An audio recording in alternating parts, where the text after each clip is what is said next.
here today with Paul Isley of Rainforest Flora Incorporated in Torrance, California, for another installment about his great hybrid Tillandsias. How you doing, Paul? Doing good, Barry. How are you doing? Good, good. Thank you. We've got a few specials today.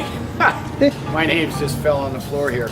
This is a really nice Tillandsia hybrid called Tillandsia JR, named after my partner Jerry Robinson, my partner of 38 years now. Wow.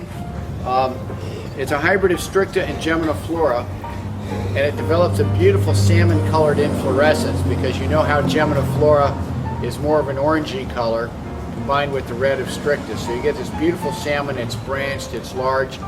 This plant's about 10 inches across. They can get another 3 or 4 inches. It can grow to be a really nice full plant with many, many leaves. It's just got a beautiful form, Paul, and Yeah, a little bit of great form. purple coloring from the Gemina Flora parent in the center, right? Exactly, Barry. It has a lot of color in it. Nice light green. It contrasts well with some of the other more xeric species. It's a So that's a good beautiful, one there. beautiful And plant. This one is let me look at my Pastel. sheet here. This is called Pastel Perfection, and this is a hybrid of a very rare species called Aracheti by, I think, Stricta. Yes, Aracheti by Stricta, and so Aracheti has a Ziphioides-like bloom and big white flower, and again you have Stricta with the red inflorescence, the blue flowers.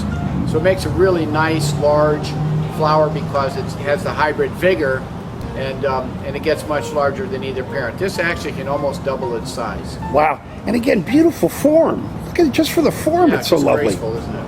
Yeah, so that's a beautiful. good one. And then another one, this one doesn't have a name on it yet, but it has two of the best parents. Capitata Marron, which is a thick-leafed, dark, rich red color, and when it blooms it gets a beautiful bright yellow center. And that's combined with one of the most spectacular species in bloom called Tillandsia Jalisco Matacola. They're both from Mexico. Jalisco Matacola can take you 20 years to grow from a seed, but it's a big, beautiful fasciculata looking thing, and the inflorescence is very inflated. That means that the floral bracts are very fat and bright yellow and orange, big purple flowers. Can't wait to see how that turns out crossed with the Capitata Marron that has such beautiful thick red leaves. And both are relatively larger plants, so this should be a Yes. very interesting Yeah, cross. this is a 10-year-old baby, Wow. and we don't have a lot of them, but we're very excited to see how they turn out. And this is on the website, right? I'm Or not not. sure this one is. All right, the so- other two are. The other ones I think are all on there. This one may. I just don't know. It's okay. So contact Paul if you're interested in this plant. Capitata Marron by Jalisco. I guarantee you this is a super plant. Yeah, it's going to be gorgeous. And then this one is Jacques. Isaac Jogues, which is Isaac. Compressa by Rothii. Wow. And Compressa is a smaller fasciculata type plant with a simple inflorescence. Rothii, of course, it looks like a xerographica with bright green leaves and gets a lot of red color in it.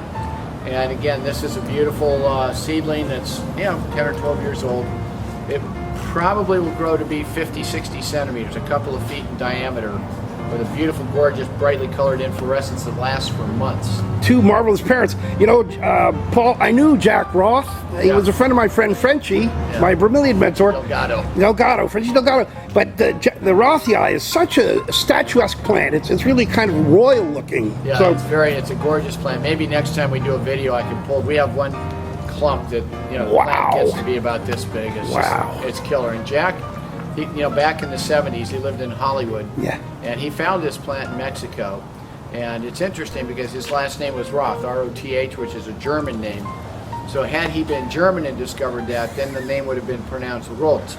Rot. And it'd be Roti. But Roti. because he was American and the naming goes after the way the person, how they pronounce it themselves, it's Roth. So it's Rothi. Fantastic. Okay. One and then more. Finally, we have, or not finally, but this is another one called Tilly Delight. And this is another Stricta hybrid. This time the Stricta is the seed parent, crossed with Ziphioides. Wow. It has a beautiful big white, very fragrant flower, has a citrus fragrance. And I think that the fragrance in this one does come through. Usually it doesn't, but I think on this one that it does. And again, this one's called Tilly Delight. Fantastic. It's just a nice plant. It's got great shape. It'll about double its size by the time it matures. Beautiful. So that's that one. Now I'm going to switch gears a little bit. I just pulled a few plants. This is a nice clump of Tillandsia albertiana, and very few Tillandsias have a bright red flower like this. Beautiful. And you can see how large it is. Now, albertiana has just one flower, but unlike most Tillandsias where the flower lasts only for a day, this one can last several days. And you can see how pretty it is. It's been used to make a lot of hybrids in the Mystic series. Mystic Albert, Mystic Hayes, Mystic Marcus, Mystic Air, Mystic Trumpet. It's been used to hybridize by Mark Dimmitt, especially, a number of really nice, interesting hybrids. And you can see with albertiana, it's basically two-dimensional. Huh. It grows in a flat plane, and the leaves come up and they mirror each other. So it's one of those ones that grows flat, so it's pretty cool. Beautiful. And then this is a relatively common species called Fuchsii, Fuchsii. It's not so easy to grow because, as you can see, the leaves are very thin. There's not a lot of leaf mass, so you've got to be careful. They can't dry out too much. You can't just leave them without water as long as you can many of the other species. But it's a very graceful looking plant, and it gets a very thin, bright red flower spike that matches the way the leaves are shaped, and then the flowers are the big purple subgenus Tillandsia flowers, and it's so it's bright red coming up about this high above the plant, and very nice. Beautiful. That's Fuchsii. Beautiful. And then another one is shaped similarly. This is a really nice Tillandsia plumosa.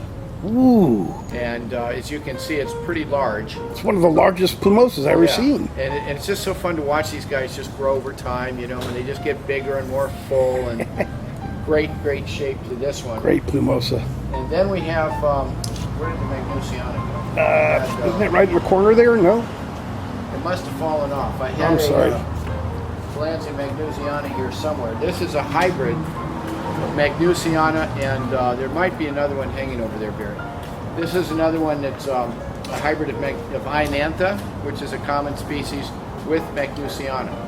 So the leaves are thicker and more dense, and I think Barry found one other. That's a Magnusiana here. Oops. So this is a seed-grown Magnusiana. That's why it looks so different than the ones that are collected out of nature and imported. Wow. Let me get rid of the tilly hanger. But you can see the influence of Ianantha with the Magnusiana in this one's called Stardust. Spectacular. And this is Magnusiana. It's probably 15, 17 years old, but what a gorgeous plant this is. I can tell you there's a lot of the Ianantha lovers that are just going to go crazy for this. And we can sell about 2 or 3 a year because they have, they do have offsets a little bit, but they don't really flower too much. Again, if you want these rare plants, just email Paul directly. They're not going to be listed. Call us or whatever. Yeah. Okay. Yeah. Anyway, that's about it for today, guys. No, you got one other hanging there, right? Oh, that's right. Here, let me hand these back to me. There we go. I'll take care of these carefully. The last one I wanted to show you. Oh, you know what? Here's Magnusiana. I had him hanging on the bird. Oh, the other Magnusiana. Okay, so shows where I'm at. Okay. How about this? Worked, underpaid. This is Ianantha monkey tail. It's well over 30 centimeters tall. A little higher. Higher? Yeah, well, too high. Now down a little. All right, you're okay. Here, let's back the camera up. There we go.